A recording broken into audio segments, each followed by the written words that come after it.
ন্যূনতম ২,০০০ টাকা বাড়ি ভাড়া বাড়ছে শিক্ষকদের। বেসরকারি শিক্ষা প্রতিষ্ঠানে কর্মরত এমপিওভুক্ত শিক্ষক কর্মচারীদের বাড়ি ভাড়া ৫% বৃদ্ধি করা হতে পারে। ৫% বৃদ্ধি করা হলেও ন্যূনতম ২,০০০ টাকা করে বাড়ি ভাড়া ভাতা পাবেন তারা। তবে সিনিয়র শিক্ষকরা আরও বেশি পাবেন। এছাড়া চিকিৎসা ভাতা ৫০০ টাকা বৃদ্ধি করে ১,০০০ টাকা করা হতে পারে। বুধবার ১৫ অক্টোবর শিক্ষা মন্ত্রণালয়ের একটি সূত্র জানিয়েছে, শিক্ষক কর্মচারীদের দাবির প্রেক্ষিতে গত ৫ এবং ৮ অক্টোবর নতুন করে অর্থ মন্ত্রণালয়ে প্রস্তাব পাঠানো হয়। প্রস্তাব পাঠানোর পর অর্থ মন্ত্রণালয় ৫% হারে বাড়ি ভাড়া বৃদ্ধির বিষয়ে ইতিবাচক মনোভাব প্রকাশ করেছেন। এজন্য তারা হিসাব নিকাশ করছেন, খুব অল্প সময়ের ব্যবধানে এ সংক্রান্ত পরিপত্র জারি করা হতে পারে। নাম অপ্রকাশিত রাখার শর্তে মাধ্যমিক ও উচ্চশিক্ষা বিভাগের এক কর্মকর্তা জানিয়েছেন, অর্থ মন্ত্রণালয় থেকে আমাদের কাছে ফোন করে বাড়ি ভাড়া ৫% করার কথা জানিয়েছে।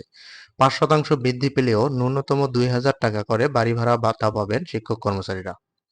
ওই কর্মকর্তা আরও বলেন, আগামী ফেব্রুয়ারি মাসে নতুন পে স্কেল আসবে, তখন বাড়ি ভাড়া দ্বিগুণ হয়ে যাবে। এছাড়া ২০২৬ সালের মধ্যে শিক্ষক কর্মচারীদের দাবি অনুযায়ী ২০% বাড়ি ভাড়া দেওয়া হবে।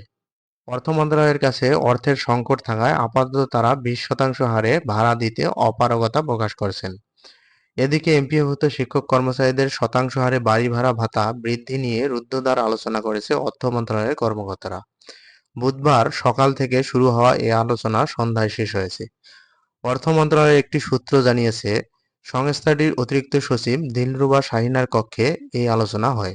আলোচনায় যুগ্ম সচিব এবং উপসচিব পর্যায়ের কর্মকর্তারাও উপস্থিত ছিলেন। তবে প্রজ্ঞাপন জারি নিয়ে কোনো সিদ্ধান্ত নিতে পারেনি তারা।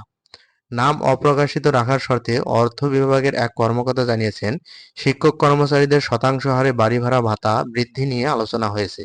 পরিপত্র জারির পূর্বে অর্থ উপদেষ্টার অনুমোদন লাগবে, এজন্য ফাইল ডি নথিতে তোলার প্রক্রিয়া চলছে। এর আগে বুধবার দুপুর ২টার কিছু আগে শাহবাগে জাতীয় গ্রন্থাগারের আগেই ব্যারিকেড দিয়ে তাদের আটকে দেয় পুলিশ। এ সময় ব্যারিকেডের সামনেই অবস্থান নিয়ে স্লোগান দিতে থাকেন শিক্ষকরা। পরে শিক্ষকরা ব্যারিকেড ভেঙে শাহবাগ মোড়ে অবস্থান নেন। এদিন সকাল থেকে সরেজমিনে দেখা যায়, শহীদ মিনারে সকাল থেকে জড়ো হতে শুরু করেন শিক্ষকরা। বেলা বাড়ার সঙ্গে সঙ্গে শহীদ মিনারে শিক্ষকদের উপস্থিতি বাড়তে থাকে। এ সময় এমপিওভুক্ত শিক্ষা জাতীয়করণ প্রত্যাশী জোটের সদস্য সচিব অধ্যক্ষ দিলওয়ার হোসেন আজিজি বলেন, ব্লকেট কর্মসূচি ১২টায় হওয়ার কথা ছিল, কিন্তু জাতীয় নাগরিক পার্টি এনসিপি এবং বিশ্ববিদ্যালয় শিক্ষক ফোরামের নেতারা শিক্ষকদের সঙ্গে কথা বলতে শহীদ মিনারে আসবেন। এজন্য শাহবাগে ব্লকেট কর্মসূচি পেছানো হয়েছে। তিনি বলেন, ২০% মানে ২০%, মেডিকেল ভাতা ১৫০০ টাকা মানে ১৪৯৯ টাকা নয়, উৎসব ভাতা ৭৫% মানে ৭৪% নয়।